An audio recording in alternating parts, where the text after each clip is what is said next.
بسم الله الرحمن الرحيم. الحمد لله رب العالمين حمد الشاكرين. الصلاة والسلام على سيد الأنبياء والمرسلين سيدنا ونبينا وشفيعنا ومولانا محمد وعلى آله وأصحابه الطيبين الطاهرين. قدرمنو اوریدونکو د ژوند د لارې د خپرونې مینوالو، السلام علیکم ورحمت الله وبرکاته. ستاسو روغتیا او خوشحالي د پاک رب نه غواړم، په دې هیله چې د صحت او عافیت جامې پر تن ولرئ او خوشحالي مو په برخه وي. دا دی زه محمد یاسین فهیم د ژوند د لارې د خپرونې په وړاندې کولو کې ستاسو په خدمت کې یم. زموږ د نن ورځې د خپرونې موضوع بیا هم د ژوند کولو زرین اصول. درنو اوریدونکو، تاسو په تیرې خپرونه کې واوریدل چې د ژوند کولو د زرینو اصولو څخه یو اصل دا دی چې د هر کس لپاره باید وړ رویه اختیار کړی شي، او په دې هکله تاسو ځینې واقعات هم واوریدل. نو د صحابه و کرامو رضی الله تعالی عنهم هم په خپلو کې همدغه کړنلاره وه چې د هر کس لپاره به هغوی وړ کړنلاره اختیاروله. کله چې محمد رسول الله صلی الله علیه وسلم د مرګ په ناروغي پریوت او په ولاړه لمونځ یې په وس پوره نه و، نو امر یې وکړه چې ابوبکر رضی الله تعالی عنه ته ووایئ چې هغه جمع ورکړي. ابو بکر رضی الله تعالی عنه یو رقیق القلب انسان و، زړه ډیر نرم و. د دنیا او آخرت د سفر او حضر د وختونو ملګرتیا سربیره د محمد رسول الله صلی الله علیه وسلم د میرمنې عایشې رضی الله تعالی عنها پلار هم و. د ابو بکر رضی الله تعالی عنه په زړه باندې د رسول الله صلی الله علیه وسلم د ناروغي له امله د غم غر بار شو. ځینې خلک چې د محمد رسول الله صلی الله علیه وسلم په خوا کې ناست ول او دا حکم یې اوریدلی و چې ابوبکر رضی الله تعالی عنه دې جمع ورکوي، نو ویل ابوبکر رضی الله تعالی عنه یو نرم زړی انسان دی، ستا پر ځای به د ودرېدو پر وخت لمونځ ونشي کړی. رسول الله صلی الله علیه وسلم د ابوبکر رضی الله تعالی عنه د مزاج او زړه په اړه پوهه درلوده چې هغه نرم زړه لري او کیدای شي چې زما پر ځای د ودرېدو پر وخت ټکنی شي. خو د رسول الله صلی الله علیه وسلم نظر له ځانه وروسته په خلافت باندې و چې له ما وروسته باید ابوبکر رضی الله تعالی عنه خلیفه شي. نو ځکه یې د دوهم ځل لپاره وویل چې ابوبکر رضی الله تعالی عنه ته ووایي چې هغه لمونځ ورکړي. ابوبکر رضی الله تعالی عنه د رسول الله صلی الله علیه وسلم د حکم پر ځای کولو لپاره خلکو ته لمونځ ورکړ، سره له دې چې ابوبکر رضی الله تعالی عنه د نرم زړه خاوند و، خو له دې سره سره د پوره دبدبې او رعب خاوند هم و.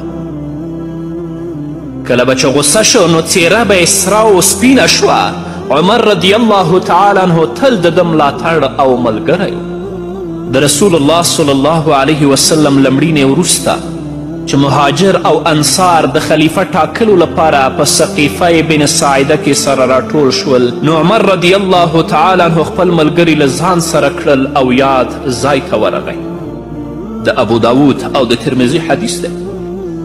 امیر المؤمنین سیدنا حضرت عمر فاروق رضی الله تعالی عنه فرمای موږ چې کله سقیفه بن ساعده ته د خلکو خواته ورغلو نو موږ چې کیناستو نو د انصارو مقرر خطبه وویله، د الله رب العزت حمد او ثنا یې بیان کړه او ویل موږ د الله رب العزت انصار او د اسلام لښکر یو، او ای مهاجرینو تاسو زموږ یو ټولی یاست، له تاسو څخه ځینې غواړي چې زموږ جړلې له بیخه وباسي او یو خوا یې ګزار کړي او د حکومت په معامله کې له موږ څخه ټول واک او اختیار واخلي. عمر رضی الله تعالی عنه فرمایی هغه چې غلی شو نو ما وغوښتل چې خبرې وکړم او ما د ځان سره ښه مناسبه خطبه هم تیاره کړې وه. ما غوښتل چې له ابوبکر رضی الله تعالی عنه څخه وړاندې خبرې وکړم، خو زه د هغه د تبعې له تندي څخه خایف وم، ویرېدم. حضرت عمر رضی الله تعالی عنه فرمایي چې ابوبکر رضی الله تعالی عنه وویل ودرېږه عمره. ما د ابوبکر رضی الله تعالی عنه خفګان خوښ نه که، هغه خبرې پیل کړې. هغه له ما څخه ډیر عالم او ډیر باوقاره و. قسم په الله هغه پرله پسې هغه خبرې وکړې چې زما په زړه وي، بلکه هغه چې څه وویل له ما څخه یې په غوره او ښکلي انداز کې وویل. ابوبکر رضی الله تعالی عنه په خپل تقریر کې وویل تاسو چې د خپلو کومو ښو خاصیتونو او ښېګڼو یادونه وکړه، رښتیا هم چې تاسو د هغې وړ او اهل یاست. عرب د حکومت په معامله کې د قریشو همدغه قبیله مني، ځکه دا تر ټولو غوره او افضله قبیله ده. ما تاسو لپاره له دوی څخه 2 کسان غوره کړي، تاسو له دوی څخه یوه سره بیعت وکړئ. دا یې وویلې. حضرت عمر وایي او بیا یې زما او د ابو عبیده بن جراح رضی الله تعالی عنه لاسونه ونیول، هغه زموږ د دواړو ترمنځ ولاړ و.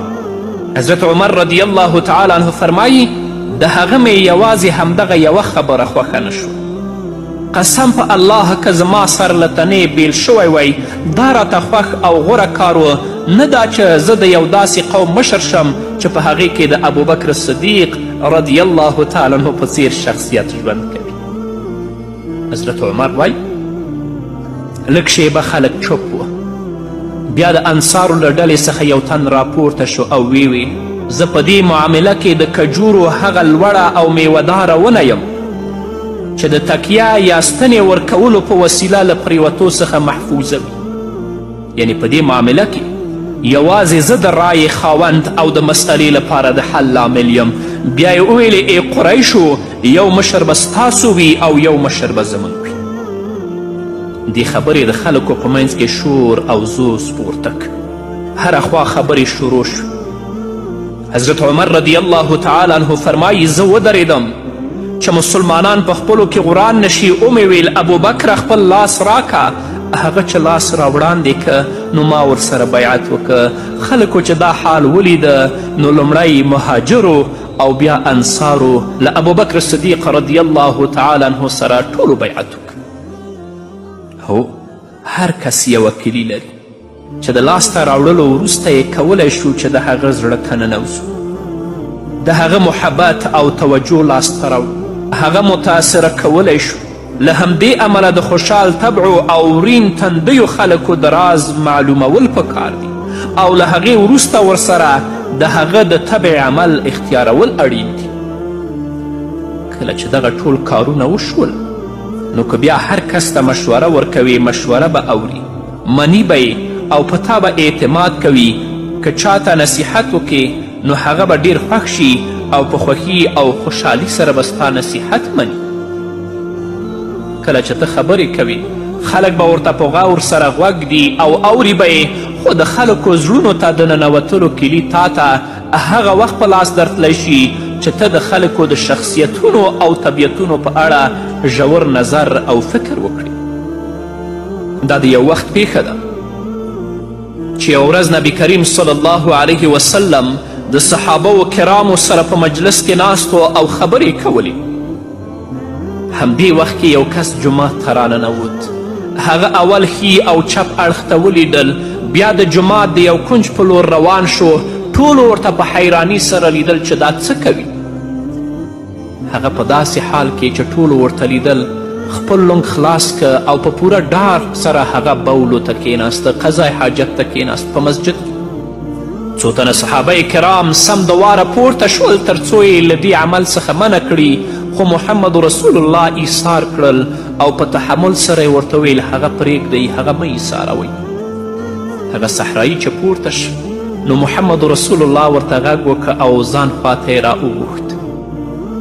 هغه چې راغی نو رسول الله صلی الله علیه وسلم ورته د پوهاوي لپاره په ډیرې نرمي سره وویل جوماتونه د دې کارونو لپاره نه دي جوړ شي. دا د الله جل جلاله ذکر، لمونځ او د قرآن کریم تلاوت لپاره جوړ شوي دي. دا د مسلم حدیث دی. د یو مختصر نصیحت وروسته رسول الله صلی الله علیه وسلم غلی شو. سړی په خبره پوه شه او ولاړ. کله چې د لمانځه وخت شو راغی او د جمع لمونځ لپاره په قطار کې ودرېد.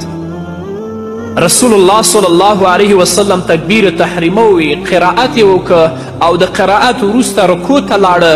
له رکو څخه چې راپورته شو نو ویې سمع الله لمن حمده. ټولو مقتدیانو وویل ربنا لک الحمد. ده هم همدغه کلمه وویله، خو یو څو الفاظ یې پکې ورزیات کړل. ویې ای الله په ما او په محمد باندې رحم وکړه، بل چا باندې رحم مه کوه. رسول الله صلی الله علیه وسلم دا الفاظ واوریدل. کله چې لمونځ تمام شو نو له خلکو یې د دې الفاظو د ویونکي په اړه پوښتنه وکړه چې دا الفاظ چا وویلي. خلکو د هغه صحرایي او بانډچي خواته ګوته ونیوله چې دې کس وویلي. رسول الله صلی الله علیه وسلم ورته غږ وکړه. هغه چې نږدې راغی نو معلومه شوه چې دا خو همغه دی چې څو شیبې وړاندې په جومات کې بولې کړي. د رسول الله صلی الله علیه وسلم مینه یې دومره د زړه ژور ته ننوتې وه چې ده نه غوښتل چې له ده او رسول الله صلی الله علیه وسلم پرته په بل چا رحم وشي. رسول الله صلی الله علیه وسلم ورته بیا د پوهاوي لپاره وویل تا یو پراخه شی تنګ کړی دی، یعنې دعا خو ډېر پراخ دی. له دې بانډچي او صحرایي سره د رسول الله صلی الله علیه وسلم د ښه سلوک کولو له امله د هغه زړه په رسول الله باندې شیدا شو. لامل یې یوازې همدا و چې رسول الله صلی الله علیه وسلم یې د شخصي طبیعت کیلي موندلی و. رسول الله صلی الله علیه وسلم پوهیده چې له ده سره باید څه ډول سلوک وکړی شي. هغه یو اطرافي و، یو صحرایي و چې له صحراو څخه راغلی و. د علم له لحاظه هغه د ابوبکر، عمر، معاذ رضی الله عنهم او یا هم د بل کوم صحابي سره برابر نه و، نو د ده مواخذه هم باید د ده د علم او شخصیت سره سمه وشي. نو که موږ او تاسو هم په خپله ژوند کې هر چا سره د هغه وړ رویه اختیار کړو نو د ژوند نه به خوند واخلو او دا د ژوند کولو د زرینو اصولو څخه یو اصل هم دی. په دې هکله به نور هم واورو درنو اوریدونکو، خو د یوې دمې نه وروسته. قدرمنو اوریدونکو بیا هم زموږ سلامونه ومنئ. همدارنګه معاویه بن حکم یو عام صحابي و. دا په مدینې منوره کې نه اوسېده او نه به هم ډیر وخت د رسول الله په مجالسو کې حاضرېده. د په صحرا کې د اوزو یوه رمه درلوده چې همدغه د ژوند تیرولو لپاره د رزق وسیله وه. یوه ورځ معاویه بن حکم رضی الله تعالی عنه مدینې منورې ته راغی، جومات ته ننوت او رسول الله صلی الله علیه وسلم سره په مجلس کې کیناست. دا وخت رسول الله صلی الله علیه وسلم د هغه کس په اړه خبره کوله چې هغه پرنچی وکړي. رسول الله صلی الله علیه وسلم خپلو صحابه و کرامو ته وویلي که یو مسلمان د خپل ورور د پرنچي آواز واوري او څوک چې پرنچیږي هغه الحمدلله ووایي، نو څوک یې چې اوري ده ته پکار ده چې په ځواب کې یرحمک الله ووایي. رسول الله دا خبره صحابه و کرامو سره کول. معاویه بن حکم دا خبرې واورېدې او نور له مدینې څخه لاړ او تر دې وخته په لمانځه کې خبرې کول منع نه ول. یعنې کم وخت چې معاویه بن حکم راغلی و تر دې وخته په مانځه کې خبرې کول منع نه ول، په مانځه کې خبرې کېدلې. څو ورځې وروسته بیا د کم کار لپاره مدینې منورې ته راغی، خو په دغه وخت کې په لمانځه کې خبرې کول منع شوي وو. جومات ته ننوت، ګوري چې نبی کریم صلی الله علیه وسلم خلکو ته لمونځ ورکوي. دا هم په لمانځه کې برخمن شو، صف کې ودرېد. د لمانځه په دوران کې یو صحابي په لمانځه کې وپرنچېده. معاویه بن حکم خو په تیر مجلس کې رسول الله نه دا خبره یاده کړې وه که څوک وپرنچېږي نو بل مسلمان باید ورته یرحمک الله وایي، هغه دې الحمدلله وایي، دا بل به ورته یرحمک الله وایي. نو چې په لمانځه کې هغه وپرنچېده نو معاویه بن حکم په لوړ غږ وویل یرحمک الله. د ده په دې حرکت سره د لمونځ کوونکو د اړخ په یوه ډله کې په پوره توګه خلل منځته راغی. نو ټولو معاویه بن حکم ته په برګو برګو سترګو کتل. معاویه بن حکم چې کله دا صحابه کرام ولیدل چې ده ته غصه غصه ګوري نو دا خفه شو. او ویل میندې دې در باندې بورې شي، تاسو باندې څه وشول؟ ولې ما ته تاسو برګ برګ ګورئ؟ خلکو خپل زنګنونه په لاسونو ووهل، یعنې ده ته اشاره وه چې چوپ شه. ده ولیدل چې خلک ده ته د چوپ کېدو وایي، نو چوپ شو. لمونځ چې خلاص شو نو نبی کریم صلی الله علیه وسلم لمونځ کوونکو ته ولیدل او ویل چا خبرې کول؟ خلکو د معاویه پلو ته اشاره وکړه. رسول الله صلی الله علیه وسلم ځان خواته وغوښت. هغه په ډیره ویره د رسول الله خواته راغی او په زړه کې ویل یا به راته په قهر شي یا به مې ووهي او یا به راته شکنځلې وکړي. معاویه وایي زما مور او پلار دی له محمد رسول الله څخه زار شي، قسم په الله ما له دې وړاندې او نه له دې وروسته رسول الله په څیر په ښکلي او نرم انداز سره درس ورکوونکی معلم ونه لید. والله نه یې ورټلم، نه یې ووهلم، نه یې راته شکنځلې وکړې او نه راته په قهر شو. بس په نرمه ژبه یې راته دومره وویل معاویه په لمونځ کې خبرې کول مناسب نه دي، په دې کې یوازې تسبیح، تکبیر او د قرآن تلاوت کیدلی شي. رسول الله صلی الله علیه وسلم ډیر لنډ خو ډیر غوره نصیحت وکړ. معاویه خبره ښه په غور واورېده چې زړه یې ډاډمن شو، نو وویل زه د جهالت له کړۍ څخه نوی راوتلی یم. الله رب العزت موږ د اسلام په لور ونازولو. له موږ څخه ځینې خلک د کاهنانو خواته ځي او له هغو څخه د غیبو په اړه پوښتنې کوي. رسول الله ویلې ته د هغو خواته مه ورځه. په جومات کې د بولو کوونکي اعرابي او په لمانځه کې د خبرو کوونکي کس سره د محمد رسول الله کړنلاره کټ مټ د هغو د استعداد برابره وه. دا چې عوام غلطي وکړي له امکانه لرې خبره نه ده، خو ته معلم باید د دوی سره څنګه چلند وکړي. که یو چا څخه موبایل روښانه پاتې وي او هغه ته په مانځه کې زنګ راشي، ته امام چې کله سلام وګرځوي ده ته به څه وایي؟ او حال دا چې هغه بیچاره به سهوه شوی. یوه خو د رسول الله ژوند مطالعه کړه، هر کس سره د هغه مناسب رویه اختیار کړه. همدارنګه د بخاري او د مسلم حدیث اسامه بن زید رضی الله تعالی عنه رسول الله صلی الله علیه وسلم ته تر ټولو زیات ګران و او د هغه تر سوري لاندې لوی شوی و. د هغه د غلطي په رد عمل کې چې نبی کریم صلی الله علیه وسلم کومه رویه غوره کړه، د هغې اندازه تاسو د دې پیښې نه ولګوئ چې اوس زه تاسو ته بیانوم. رسول الله صلی الله علیه وسلم د جهینه قبیلې طرف ته د صحابه و کرامو ډلې ولیږدولې. په مجاهدینو کې اسامه بن زید رضی الله تعالی عنه هم ګډون درلود. سهار وختي جګړه پیل شو. د جګړې په لومړنیو مرحلو کې د مسلمانانو پله درنده وه. هره خوا د دښمن بېروحه جسدونه پراته او دومره ذلیله شو چې مخ په شا یې منډې پیل کړې. هغه کسان چې په میدان کې کلک ولاړ وه، د هغو له ډلې څخه چې یو تن خپل ملګري په تیښته ولیدل، نو وسله یې ګزار کړه او له میدانه د وتلو په مخه یې منډه کړه.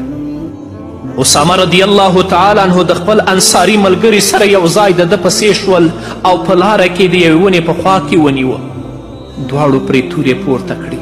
مشرک چې د خپل سر د پاسه پړقېدونکي بربنډې تورې ولیدې، نو د مرګ سوری پرې خپور شه. زرې په لرزېدلي او ویرېدلي غږ د لا اله الا الله کلمه وویله. د سره اسامه رضی الله تعالی عنه او ملګری حیران شول چې آیا دغه کس په رښتیا سره مسلمان شو او که د ځان ژغورنې په مخه حیله جوړوي؟ ډیر نازکه صورتحال. دوی د جنگ په میدان کې و. هرې خواته بېروحه، بې سره او بې پښو جسدونه پراته وو. د مرګ لوبه روانه وه. فضا له ویرې لرزېدله. دواړو په ډیرې حیرانۍ او پریشانۍ سره دته لیدل. سمدواره د پریکړې وخت هم نه و. د یوې لمحې لپاره فکر او ځنډ هم د منلو وړ نه و. ډیر امکان و چې همدا اوس غشي راشي او د دوی دواړو له سینو څخه بوټ ووځي. داسې ځای او وخت و چې په ناسته او آرام زړه سره د فکر کولو وروسته پایلې ته د رسیدو لپاره هیڅ وخت نه و. انصاري خپله توره لرې کړه، خو اسامه رضی الله تعالی عنه فکر وکړه چې د اسلام راوړل یوازې د ځان ژغورنې لپاره بهانه او حیله ده، نور هیڅ نه دي. نو د همدې فکر په بنیاد یې پرې توره راخلاصه کړه او په یو ګزار یې د مرګ کندې ته ورساوه. مسلمانان د بري وروسته په خوښي سره مدینې ته ستانه شول. اسامه بن زید رضی الله تعالی عنه د رسول الله په وړاندې حاضر شو او د جګړې جزیات یې ورته اورول. په خبرو کې ورته د هغه کس اسلام راوړلو قصه هم بیان کړه کوم چې د وژلی و. د بري د خوښي له امله د محمد رسول الله مخ مبارک لکه د لمر وځلید. څنګه چې اسامه رضی الله تعالی عنه وویلې چې بیا هغه کس ما ووژه، نو د محمد رسول الله صلی الله علیه وسلم رنګ سور شو، غصه شو. په غم او رنج کې د لړلي جذباتو سره په حیراني سره پوښتنه وکړه، هغه د لا اله الا الله کلمه وویله او تا ووژه. اسامه رضی الله تعالی عنه عذر وړاندې کړ، ای د الله رسوله هغه له زړه څخه نه وه ویلې، بلکې د مرګ له ویرې ویلې وه، خو د محمد رسول الله په خوله همغه پوښتنه وه، هغه د لا اله الا الله کلمه وویله او تا ووژه. تا د هغه زړه ولې ونه سپړ او ولې دې ونه لیدل چې هغه دا کلمه له زړه څخه وایي او که د مرګ له ویرې وایي. رسول الله صلی الله علیه وسلم په بېقراري سره اسامه رضی الله تعالی عنه ته لیدل او دا به ویل هغه لا اله الا الله کلمه وویله او تا هغه ووژه، هغه لا اله الا الله کلمه وویله او تا هغه ووژه. الله ته به څه وایي کله چې د قیامت په ورځ راشي او له تا څخه ګیله کوي؟ رسول الله صلی الله علیه وسلم به بیا بیا ځلې همدغه خبرې کولې. اسامه رضی الله تعالی عنه وایي رسول الله به بیا بیا ځلې له ما څخه همدغه پوښتنه کوله، تر دې چې ما داسې آرزو وکړه چې کاشکې زه له نن څخه وړاندې مسلمان نه وم. نو ټول خلک یو شان مه ګڼئ. دا چې د خلکو طبیعتونه څومره رنګارنګ او مختلف دي، تاسې په اړه فکر هم نشئ کولی. د الله رب العزت نه ځان لپاره، تاسو لپاره او د نړۍ ټولو مسلمانانو لپاره د نیکو اعمالو د توفیق غوښتونکی یم. په همدې هیله درنو اوریدونکو، دا وه زموږ د نن ورځې خپرونه چې ستاسو درانه حضور ته وړاندې شوه.